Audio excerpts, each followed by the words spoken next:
La Présidente.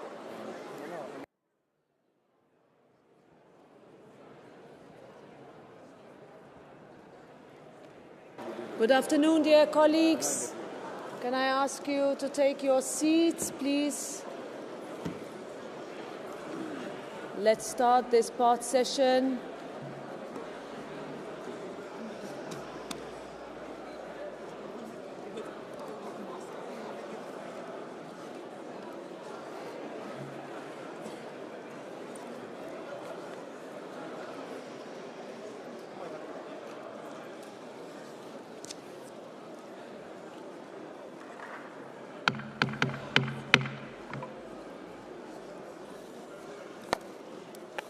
Okay, dear colleagues, welcome. Can you take your seats? Okay, we start with a few announcements on my side. First of all, dear colleagues, 2 years ago, on the 28th of February 2023, in Tempe, Greece, a tragic railway accident cost the lives of 57 people and injured even more. We mark a sad anniversary today as our hearts go out to the victims, to those who lost their loved ones, and to the injured who still bear the scars of that day. This House remembers them and honours them. Over the coming months, we will celebrate also the 35th anniversaries of the assertion of state continuity of Estonia, Latvia and Lithuania, enshrining their independence de jure under international law throughout different illegal occupations and annexations of the 20th century. These anniversaries remind us again of the sacrifice of so many for the liberty that we enjoy today and underscore our determination never to allow another generation of Europeans to be lost behind an iron curtain. Tomorrow at noon, we will once again welcome national leader of Belarus, Svetlana Tsikhanouskaya, to this plenary, along with other brave women from Ukraine and Belarus who are standing up for liberty in order to mark International Women's Day. May I ask that you are present, and I count on you and your colleagues to be here then, because this week will also serve to reaffirm this House's steadfast support for the people of Belarus in their struggle for freedom, including political prisoners, and to express the solidarity and to mark the International Day of Solidarity with Belarus. The European Parliament is once again offering you, as members of this Parliament, the opportunity to sign postcards addressed to the 1,250 political prisoners that are unfairly imprisoned by Lukashenko's regime. I urge you to join in this action to show them that their sacrifice will not remain unanswered. Last year, this initiative was extremely successful in the previous mandate, in the previous Parliament. I ask that we make this year's even more. We know their names, we see their struggle, and we stand with them. So this message and this initiative will send the strongest of messages that they are not alone. Thank you.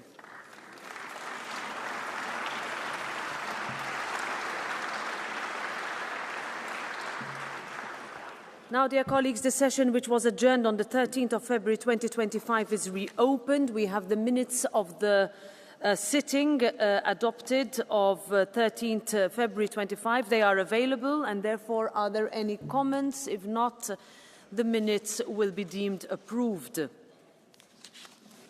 The ECR and Greens groups and the non-attached members have notified me of decisions relating to changes to appointments within committees and delegations. These decisions will be set out in the minutes of today's sitting and take effect on the date of this announcement.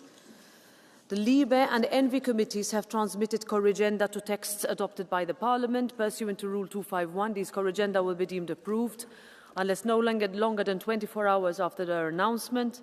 A request is made by a political group or members reaching at least the low threshold that they be put to the vote. The corrigenda are available on the plenary webpage. Their title will be published in the minutes of this sitting.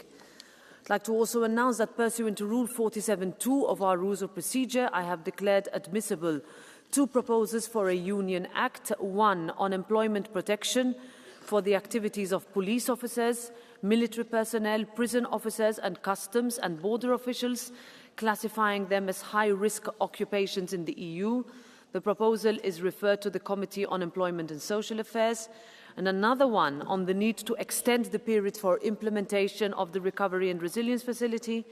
This proposal is referred to the Committee on Budgets, the Committee on Economic and Monetary Affairs as committees responsible, as well as to the Committee on Employment, the Committee on the Environment, the Committee on Industry, Research and Energy, and the Committee on Transport and Tourism for opinion. On Wednesday, 5th of March, the Conference of Presidents adopted the proposal for the calendar of part sessions for the parliamentary year 2026. The dates are available on the plenary webpage, and the deadlines are as follows. Amendment today at 7 p.m. Roll call votes Tuesday, 11th March at 4 p.m. The vote will then take place on Wednesday, 12th March at noon. I'd like to inform the House that I have received multiple requests for points of order. I will go through them one by one. First, I give the floor to Ms. Irache Garcia Perez. Thank you, President. Dear colleagues, today marks 5 years since the start of COVID-19. We remember those who died and honor their memory. Faced with the difficult challenge, the European Union worked together in a way we hadn't seen before. We bought vaccines together. We made a digital certificate to help travel safely. We created the Next Generation EU to help our economies recover. This initiative showed that the EU acted together to protect its citizens. Now we face new challenges, like the threat of war.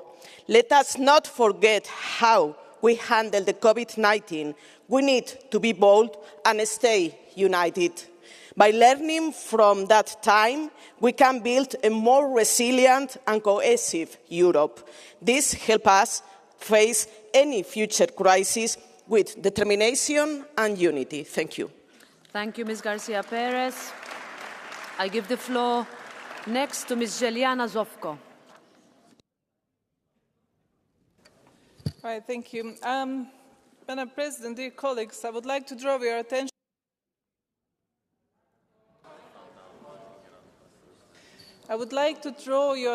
To the situation of minorities in Syria. In recent days, multiple sources indicated that both the Alawite population and Syria's shrinking Christian community have been deliberately targeted. Extremist factions associated with militant groups have reportedly executed civilians, including women and children. Christian families have endured brutal killings and violent raids at the hands of armed militants who have stormed homes, seized belongings, and claimed innocent lives. The European Union must take decisive action in support of stability and humanitarian relief efforts to alleviate the suffering of the Syrian people, including Christians and other affected communities.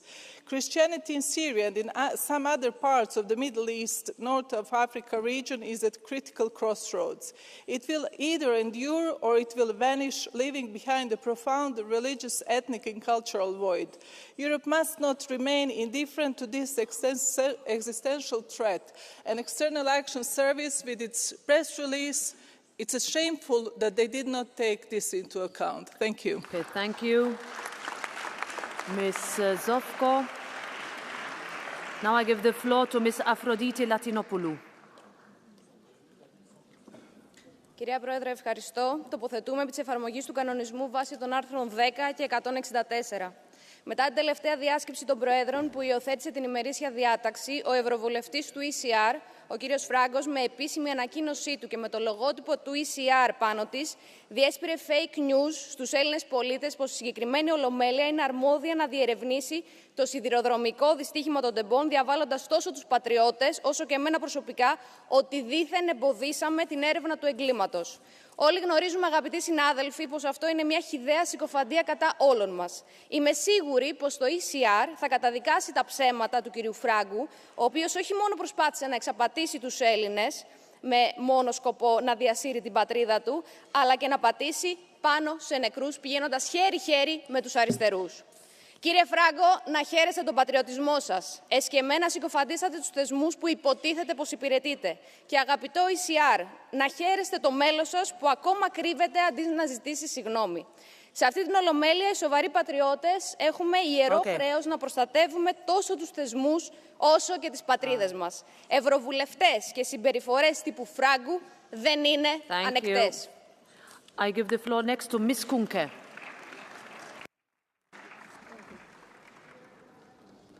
Dear Madam President, dear colleagues, I take the floor under Rule 39. The right to be who you are, to love who you want, and to live your life free from discrimination is a fundamental European right. That right is clearly under attack. At this critical moment, the decision by the European Commission to announce the withdrawal of the horizontal anti-discrimination directive came as a shock.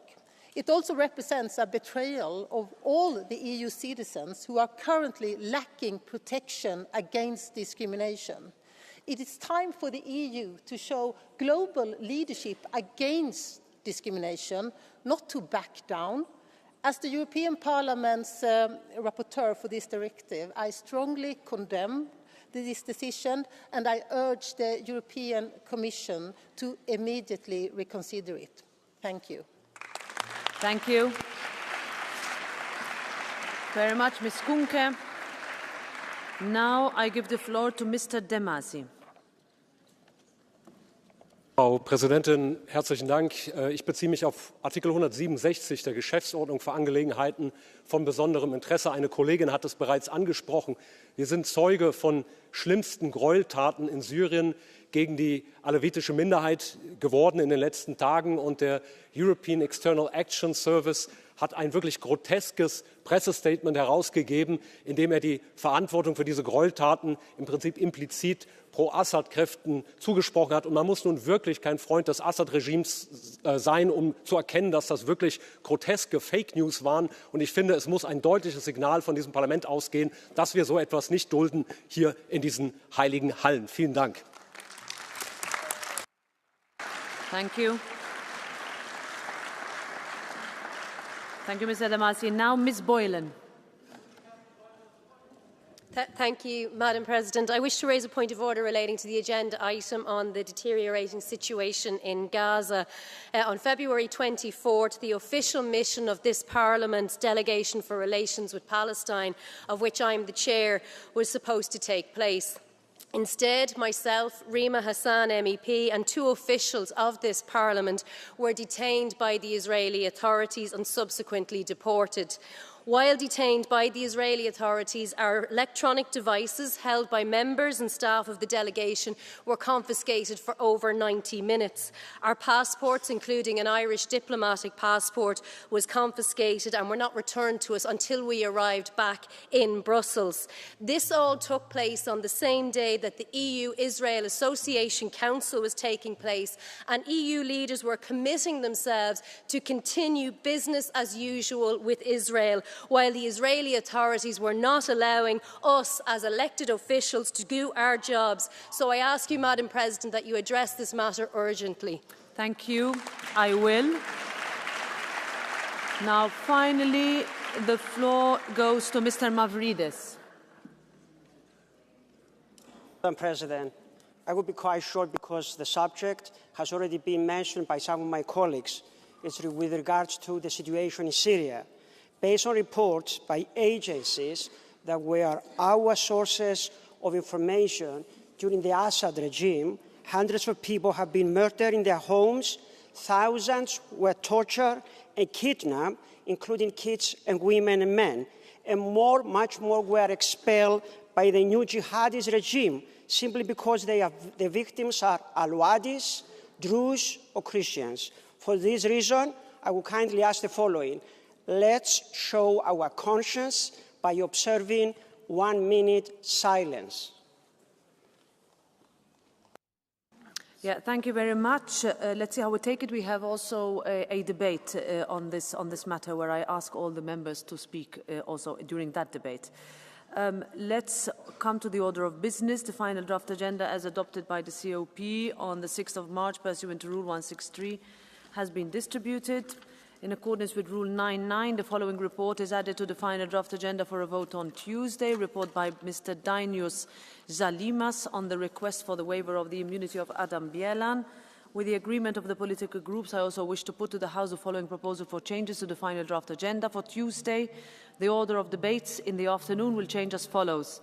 The debate on the presentation of the proposal on Critical Medicines Act will be taken as the second point, and the debate on the presentation of the proposal on a new common approach on returns will be taken as the third point. If there are no objections to this, then the change will be approved, and we now move to changes requested by the political groups, starting with Wednesday. The ECR group has requested that Council and Commission statements on recent events in Romania, the ongoing investigation into the presidential candidate, be added as the fifth point in the afternoon before the debate on frozen Russian assets.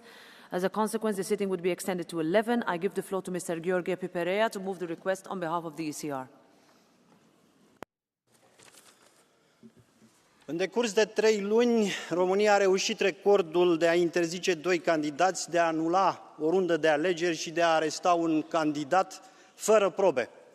Sistemul judiciar este acum o armă politică utilizabilă împotriva oricui.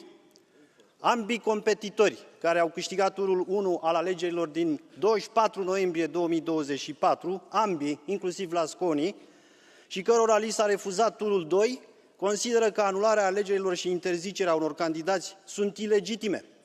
Precedentul românesc s-ar putea extinde în toată Uniunea, fapt care ar determina destrămarea încrederii poporului în democrație și în justiție. Nu ne dorim asta, stimați colegi. Fundamentul democratic al Uniunii Europene este reprezentat de pluralism politic și alegeri libere. Dar sistemul birocratic european nu are încredere în opțiunile omului de rând, pe care îl vede inapt de decizii de vot responsabile. Pentru binele mai mare, Uniunea Europeană a instituit scutul democratic european ca un fel de vaccin antidisidenți. Dar cu ce ne face asta diferiți de Uniunea Sovietică? So does any of the colleagues want to speak against? Does anyone would like? Okay, Mr. Stefanutsa, go ahead.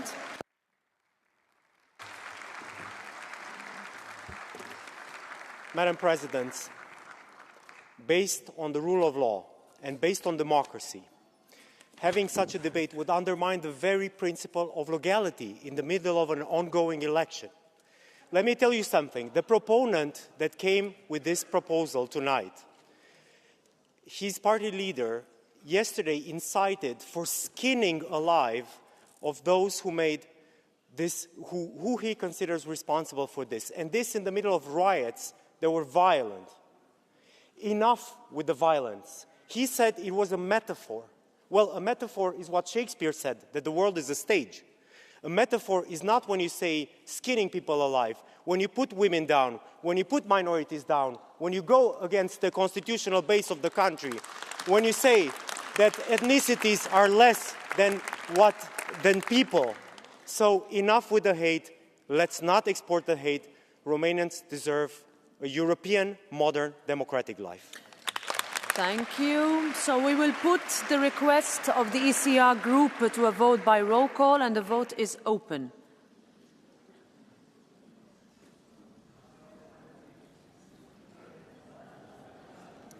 Vote is closed. And it is rejected, so the agenda is unchanged. We move to now a request by the ESN group for Wednesday as well, that has requested that a Commission statement on presidential elections in Romania, particularly the Constitutional Court's ruling of 8th of March, be added as the second point in the afternoon. I give the floor to Ms. Christine Anderson to move the request. Thank you. Romania has now barred Călin Ceausescu, as my colleague Pipera just pointed out. This is unprecedented in the EU member states. Ladies and gentlemen, if democracy were to effect change, That is the sole reason for having a democracy. You can affect change. But what we're seeing now is actually the people can vote for whoever they want, and if the candidate they don't like, they just bar him or put him in jail. We cannot, as Democrats, we cannot stand for this. The European Commission states, in a healthy democracy, citizens can freely choose their leaders. If the Romanian people choose Ceausescu, why do we interfere and why do we stop it? This has nothing to do with democracy. We need to have a debate on this to get back to our senses. I urge you to vote for this proposal. Thank you. Okay. Does any colleague want to speak against? Okay, I see a hand up there. Go ahead. Mr. Fidias. No, Sieper. Mr. Sieper, yeah, I can't see from far. Thank you, Madam President. Dear colleagues, yes, I had a master's gun, if you not recognize me. I was just wondering to that colleague that said, if the people elected this candidate, they didn't elect this candidate in a fair election. It was an election that was scammed by Russian propaganda and Russian bots and Russian influence. And I know that you are fond of stuff like this because it tends to help you as well in our elections. But democracy also includes the free will of the people without manipulation, without foreign interference. And that's the problem here. And it is not that a fair election was taken away. It is that this scammed election was taken away, and if the institutions, the Constitutional Court, the Board of Elections decides like this, you have to respect it. And you cannot just cry aloud because the candidate that you wanted to win was taken away. Thank you. Thank you very much. So, let's put the request to the vote of, for the ESN group request to a vote by roll call. Vote is open.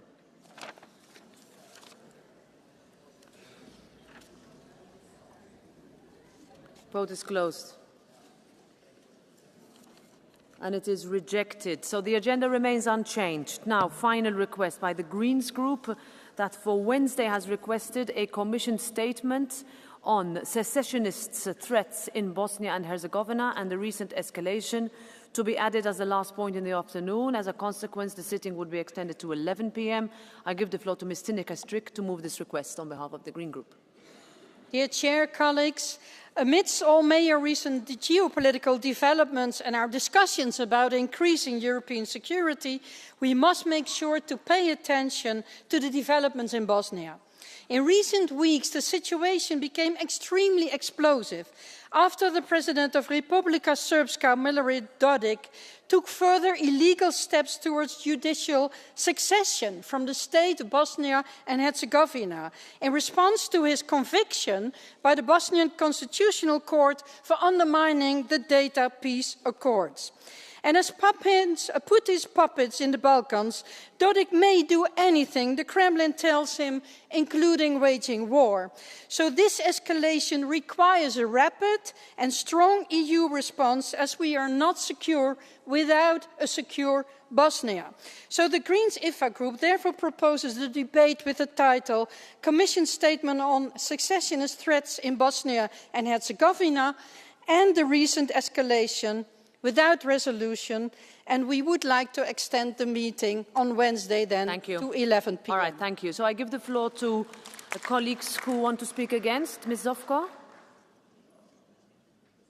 Right. I strongly commend, Madam President, the intention to speak on Bosnia and Herzegovina and the situation in Bosnia and Herzegovina regarding the recent US approach towards Bosnia, towards multilateral organization and towards unresolved situation regarding electoral law reform in Bosnia and Herzegovina. 30 years after Dayton, we still have a high representative who is receiving 26,000 euros a month to keep Bosnia and Herzegovina what?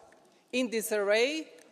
We have to address the real issue, that is electoral law reform. We have to close OHR office. We have to bring Bosnia and Herzegovina to European Union because America is leaving.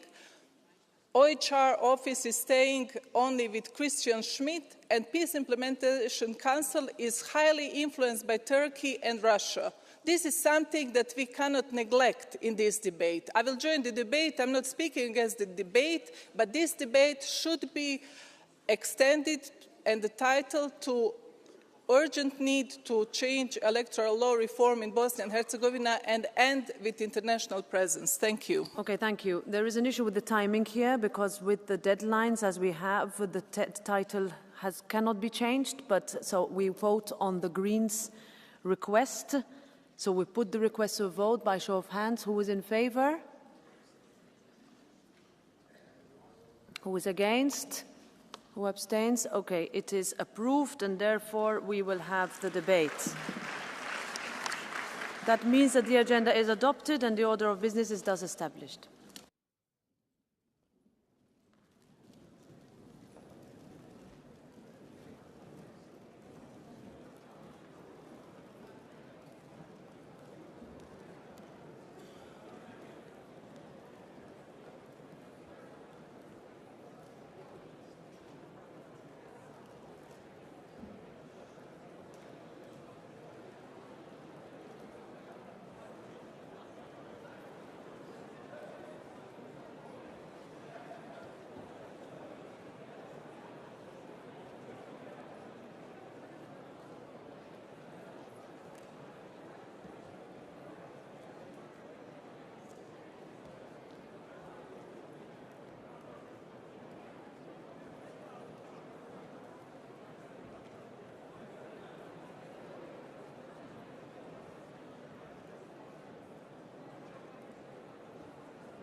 Okay, colleagues, please, if you want to have a small discussion, have them outside of the hemicycle so we can start to proceed with the next agenda item.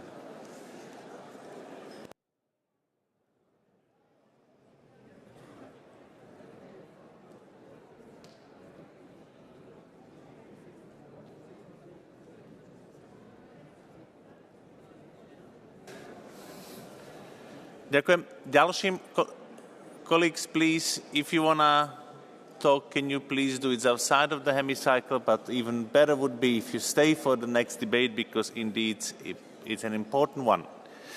Ďalším bodom programu je vyhlásenie komisie podpora najzraniteľnejších regiónov EÚ v súvislosti s ničivými účinkami zmeny klímy, ako bol nedávny cyklón na Reunione. Informujem poslancov, že bude len jedno kolo rečníkov politických skupín, preto sa nebude uplatňovať postup prihlásenia sa o slovo s vyhnutím ruky a nebudú akceptované žiadne modré karty. A na úvod rozpravy som poprosil pána komisára Kubiliusa. Nech sa páči.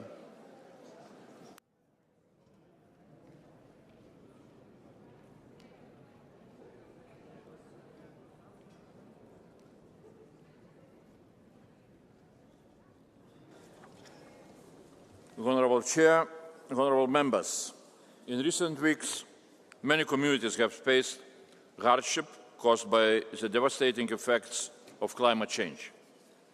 The recent cyclones, Garanche in La Reunion and Chido in Mayotte, serve as stark reminders of the vulnerability faced by our outermost regions. Let me express the European Commission's unwavering solidarity with our fellow Europeans in La Reunion and Mayotte. These regions are on the front line of climate change, facing extreme weather events and their devastating impacts. As a Union, we are committed to assisting in their recovery from the current disasters.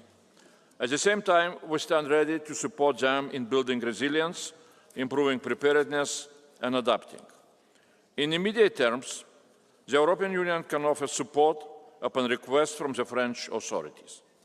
For example, the Copernicus Emergency Management Service has been instrumental in providing satellite-based damage assessments, ensuring a rapid and effective response. In addition, the European Union Civil Protection Mechanism enables swift coordination of aid, including the deployment of disaster response experts and critical equipment. We have already demonstrated the effectiveness of this mechanism in Mayotte. 5 European Union member states, Belgium, Germany, Italy, Luxembourg, and Sweden, responded swiftly to Cyclone Chido, providing essential emergency supplies such as family tents and medical shelters. This is European solidarity in action. Concrete, practical support when it is needed most. However, beyond immediate assistance, our focus must also be on long-term resilience. First, we are mobilizing financial resources to aid recovery efforts. The European Regional Development Fund and the European Social Fund Plus are key instruments for reconstruction. The Restore regulation, which Vice President Fito has the pleasure of discussing with many of you, is allowing major flexibilities for Mayotte. The European Union Solidarity Fund, established as a post-disaster relief instrument, stands ready to provide financial support. Last Friday, France submitted an application to the European Union's Solidarity Fund regarding the damage caused by Cyclone Chido in December 2024. The Commission will now proceed with an assessment of the application. In the longer term, the Commission is currently working on the first European climate adaptation plan to enhance preparedness and protection for our communities. This is being developed alongside the Preparedness Union strategy, which will enable a more proactive approach to crisis management across the European Union. Among the key risks identified are climate change, extreme weather events, and environmental degradation, all of which demand our urgent attention. Second, disaster risk management is a key priority under cohesion policy, allowing member states to allocate resources according to their specific risks. A total of 21 member states, including France, have planned direct investments in disaster risk management. With a total of 14.4 billion euros allocated between 2021 and 2027. These investments focus on prevention and preparedness, including nature-based solutions that not only reduce risks, but also offer wide environmental and societal benefits. The mid-term review of cohesion policy will also provide member states with an opportunity to allocate additional resources to meet emerging needs. For every euro invested in disaster prevention, the return in avoided recovery costs can range from 2 to 10 euros. These investments are already making a difference. By strengthening resilience, we are reducing the flood risk for over 40 million people and lowering wildfire vulnerability for over 130 million people. And third, beyond financial support, cohesion policy promotes climate adaptation through nature-based solutions and the development of resilient infrastructure. To ensure the effectiveness of investments, member states intending to invest in risk management are required to submit risk management plans guiding their decisions. This is a precondition for receiving cohesion policy support. Additionally, under the current programming period, all EU-funded infrastructure projects must undergo a climate-proofing assessment. This ensures climate neutrality and resilience, aligning with do no significant harm principle. And to support these efforts, technical assistance is available. Honourable members, cohesion policy will continue to strengthen the resilience of our member states and regions, reducing their vulnerability to climate change and future disasters. Let me assure you that the Commission remains fully committed to supporting disaster risk management efforts and enhancing the European Union's resilience to large-scale disasters. Together, through solidarity and strategic investment, we can build a safer and more resilient future for all. Thank you. Ďakujem, pán komisár. A teraz poprosím kolegyňu Le Callennec za poslanecký klub ľudovej strany kresťanských demokratov. Nech sa páči. Merci, Monsieur le Président. 28 février 2025, un cyclone d'une intensité inédite s'est abattu sur l'île de la Réunion, qui aura fait 5 victimes et de très lourds dommages. L'État français a annoncé 200 millions d'euros et des avances pour les agriculteurs. La région a voté en commission permanente ce 5 mars 100 millions dédiés à la reconstruction de l'île. Sa présidente, Huguette Bello, a également fait appel à l'Union européenne. La Réunion peut et doit pouvoir bénéficier du Fonds de solidarité de l'Union comme du dispositif Restore. Le FSUE pour la remise en état rapide des bâtiments, le soutien au relogement des familles et les aides d'urgence versées aux sinistrés, notamment par les CCAS. Le dispositif Restore pour flécher utilement les fonds FEDER, FSE+, et FEADER vers la reconstruction la plus rapide possible des infrastructures et équipements publics, mais aussi pour soutenir les entreprises fortement impactées. L'accès aux fonds européens est souvent réputé difficile et complexe. L'Union européenne, en partenariat avec les pouvoirs publics français, ont là l'occasion de prouver le contraire. Le retour à une vie normale sur l'île de la Réunion en dépend. À l'heure où la situation géopolitique accapare les esprits, il ne faudrait pas oublier notre devoir de solidarité envers les sinistrés des régions européennes qui subissent des catastrophes naturelles, à commencer par celles d'outre-mer. Les événements subis par l'île de Mayotte sont encore dans toutes les mémoires. Pour les territoires ultrapériphériques, Monsieur le Commissaire, simplification, célérité, efficience. Je vous remercie.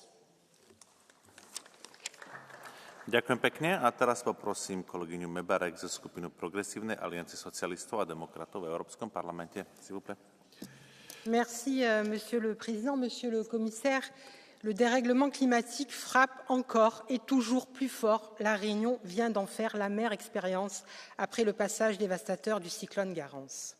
5 morts, des centaines de sinistrés, des dizaines de milliers de foyers privés d'électricité, la distribution d'eau potable impactée, des infrastructures ravagées et une agriculture mise à genoux. L'île est défigurée et la population durement éprouvée. Voilà pourquoi il est important que notre Parlement puisse exprimer toute sa solidarité avec les Réunionnaises et les Réunionnais. L'Europe doit être au rendez-vous de la détresse engendrée par ces catastrophes à répétition. Comme pour Mayotte, après Chido, l'État français doit demander la mobilisation du Fonds de solidarité de l'Union européenne pour aider la Réunion à reconstruire. Nous devons aussi activer des mesures Restore pour réparer aujourd'hui, mais surtout préparer demain, indemniser les pertes agricoles et soutenir les filières dans leur reprise d'activité, reconstruire en mieux pour protéger davantage les populations et permettre à l'île d'accélérer son adaptation aux nouvelles réalités climatiques.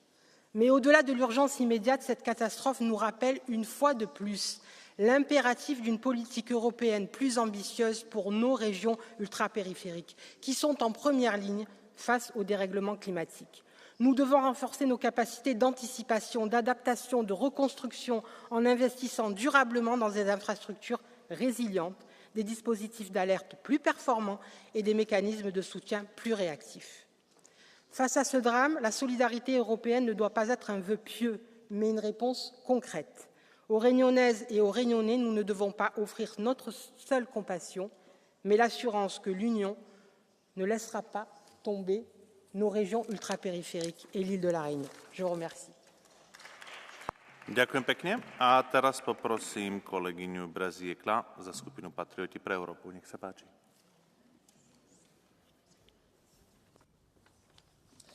Madame la Présidente, chers collègues, c'est la deuxième catastrophe naturelle en 2 mois qui frappe le territoire français. Après Mayotte, le passage du cyclone Garance le 28 février 2025 a révélé la vulnérabilité de la Réunion face aux aléas climatiques. Avec des rafales atteignant 230 km/h au piton Sainte-Rose, il a causé la mort de 5 personnes et d'importants dégâts matériels de l'ordre de centaines de millions d'euros. 160 000 foyers privés d'électricité, 310 000 sans eau potable, des routes détruites et des pertes agricoles estimées à des dizaines de millions d'euros. À l'heure où nous parlons, des milliers de foyers subissent des coupures d'eau, d'électricité et de communication. Il est urgent d'investir dans des infrastructures résilientes, notamment paracycloniques, et de garantir une autonomie énergétique pour mieux préparer l'île à ces épisodes extrêmes. Cette préparation passe bien sûr aussi par l'accélération du déploiement des fonds européens. Je pense ici au dispositif Restore que les récentes catastrophes sur le sol européen ont rendu plus nécessaire que jamais. L'outre-mer est un atout pour l'Europe, ne les oublions pas. Je vous remercie. Ďakujem a teraz poprosím kolegu Alion za skupinu Renew Europe. Nech sa páči. Monsieur le Président, chers collègues, le 28 février, à peine plus de 2 mois après le cyclone Chido ait ravagé Mayotte, l'île de la Réunion a été balayée par la tempête Garance. Elle a touché de plein fouet 900 000 habitants et causé la mort de 5 personnes. À ce triste bilan s'ajoute un lourd bilan matériel. Routes coupées, maisons détruites, coupures d'électricité et d'eau courante. C'est aussi tout le secteur agricole réunionnais qui a été frappé. Des rafales de vent à plus de 200 km/h n'ont laissé aucune chance aux cultures et plantations de bananes, de fraises, de tomates, de canne à sucre. Au nord de l'île, typiquement, les planteurs de canne ont perdu près de 90% de leur récolte. Une situation tragique, mais qui, force est de constater, ne relève plus de l'exceptionnel. Les catastrophes naturelles font dorénavant partie de notre quotidien, un quotidien qui a été bouleversé par les conséquences du changement climatique. En particulier, les régions ultra-périphériques qui, de par leurs caractéristiques géographiques, sont en première ligne face au changement climatique et elles nous éclairent avec un temps d'avance sur les problèmes auxquels l'ensemble des régions de l'Union seront confrontées prochainement. En les soutenant aujourd'hui, nous investissons dans la résilience de l'Union pour notre avenir. Ma présence répétée ici devant cette Assemblée, alors que c'est mon premier mandat, atteste tristement de ce phénomène. Depuis septembre dernier, c'est à 5 reprises que je me suis adressé à vous pour délivrer un message à la fois de soutien aux régions et aux communautés touchées par de telles catastrophes, mais aussi pour appeler l'Union européenne à être à la hauteur de ce défi, notamment à travers la stratégie à venir sur la préparation de l'Union et le prochain budget européen. Oui, il faut continuer à se préparer activement et mettre l'accent sur la préparation et la réparation. Nous devons renforcer notre soutien aux communautés et régions touchées par de telles catastrophes, notamment via le mécanisme de protection civile de l'Union, le Fonds de solidarité, plus de flexibilité dans l'utilisation de fonds de cohésion. D'autre part, nous devons instaurer une véritable culture de la préparation afin que tous les citoyens, en particulier dans les régions les plus exposées aux risques naturels, soient en mesure de se prémunir, de se préparer, de réagir face aux événements climatiques. En tant que sapeur-pompier, je peux vous assurer que chaque geste compte et peut sauver des vies. Je vous remercie. Merci.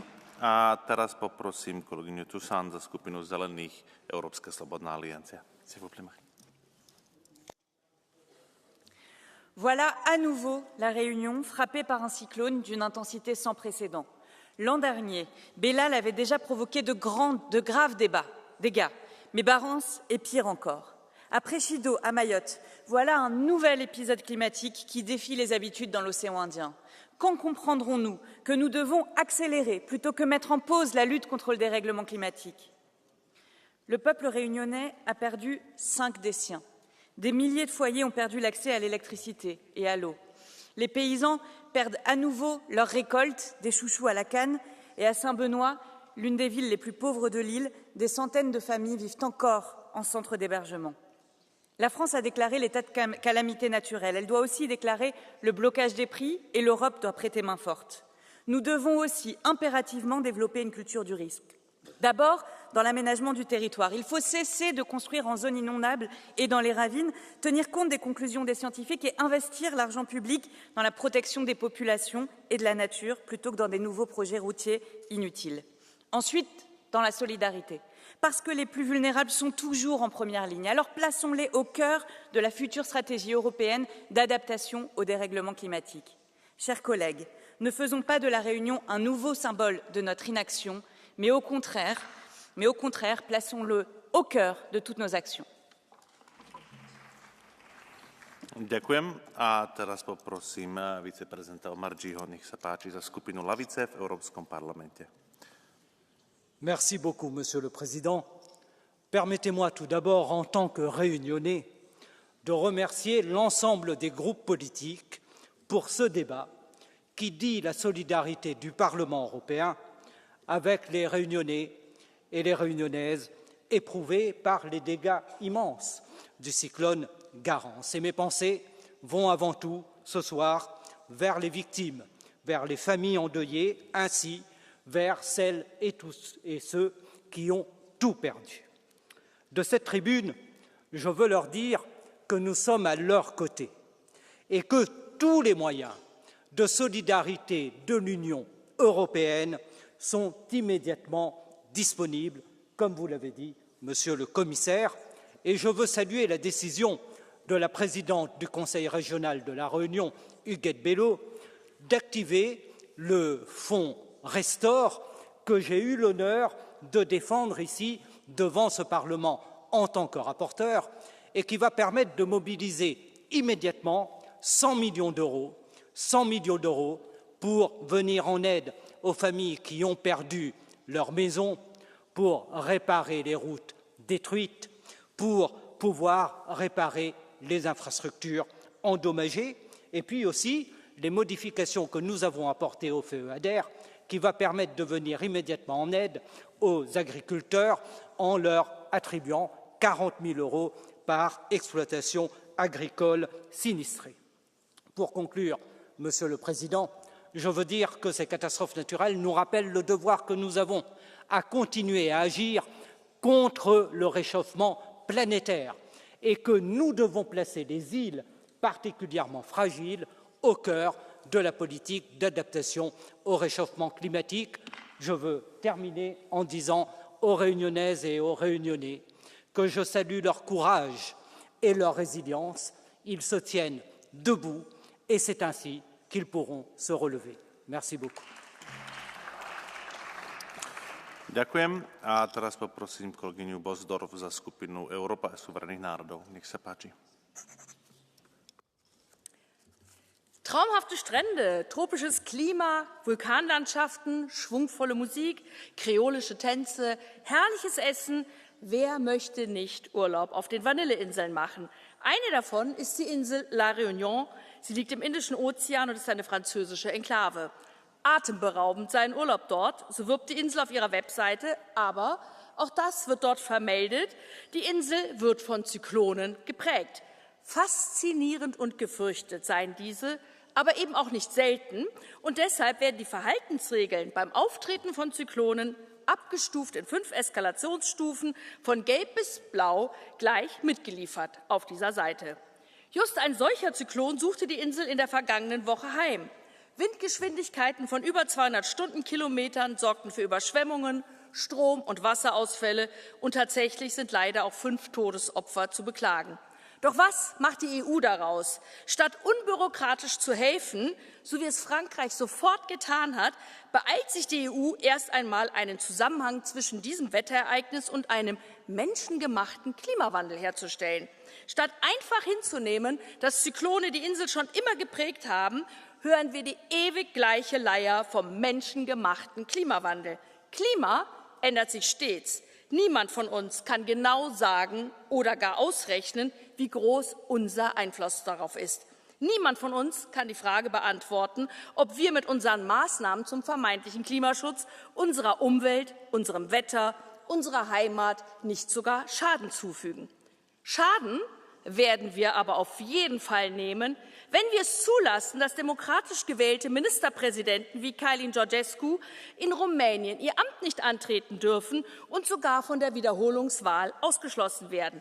Da zieht ein Sturm auf in Europa. Und das ist der Sturm, den Europa fürchten muss. Denn der kann sich sehr schnell zu einem Zyklon entwickeln, dessen Folgen dramatisch sein dürften. Vielen Dank.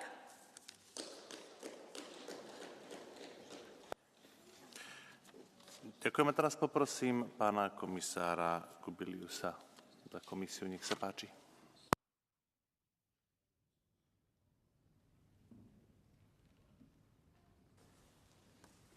Honourable Chair, honourable members, thank you for sharing your insights during this very meaningful discussion. And thank you for advocating for those in some of our most vulnerable regions. The recent cyclones affecting Mayotte and La Réunion remind us of the urgent need to reinforce disaster resilience and climate adaptation measures across the Union. The European Union's response to these events demonstrates our unwavering solidarity and commitment to supporting affected communities, not only in the immediate aftermath, but also in the long-term rebuilding process. Through disaster risk management investments and strategic climate adaptation planning, we are working to reduce vulnerability and strengthen preparedness. The importance of early warning systems, nature-based solutions, and targeted financial instruments cannot be overstated.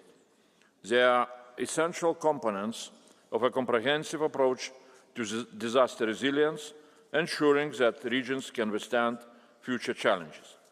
The Commission remains a steadfast partner in these efforts. We will continue to mobilise resources, provide technical assistance, and foster collaboration between Member States. Our goal is clear: to build a more resilient and better prepared Europe in the face of an increasingly unpredictable climate.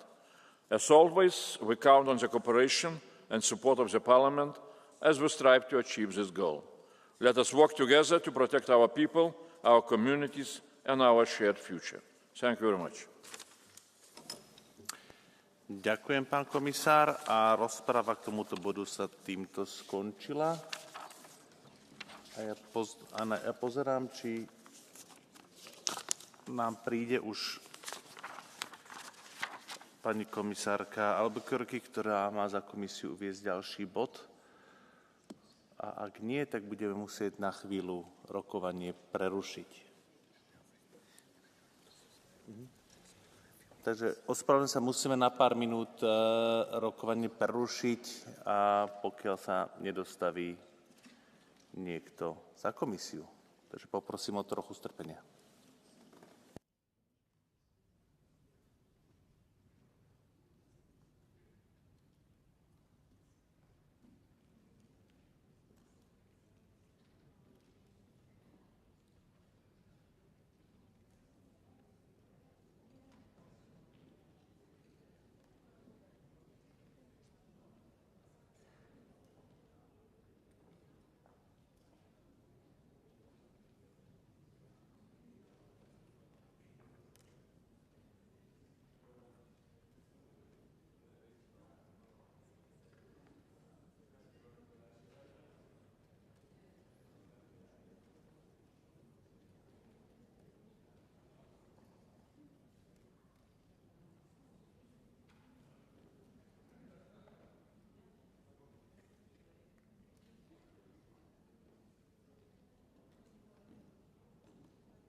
I'm sorry, colleagues, for the interruption, but we're trying to locate the commissioner, which has not arrived yet, and try to figure out what is this. So I would like to ask you for a bit of a patience for the moment. We're working on it.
So, thank you.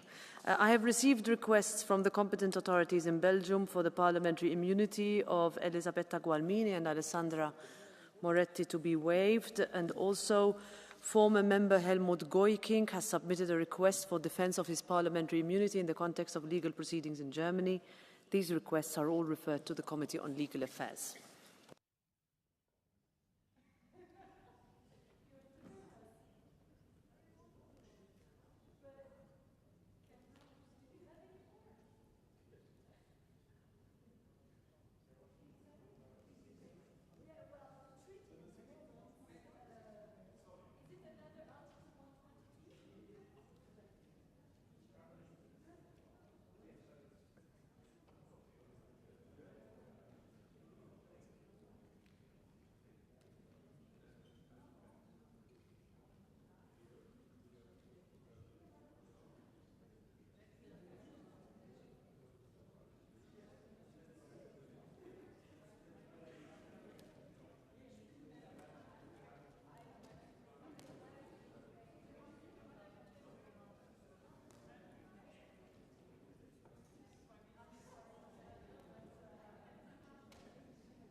So, dear colleagues, we will start the debate on the Commission statement without the Commission present, and I have to say this is really appalling, but this is not really a time for us to sit and relax, and I think this is going to be made quite clear to the Commission that this is not unacceptable to have a Commissioner here for this actually really important debate on znižovanie byrokracie a zjednodušenie podnikania v Európskej únii, prvé súhrnné návrhy. So, if I may ask colleague Tobe for the EPP to open the debate.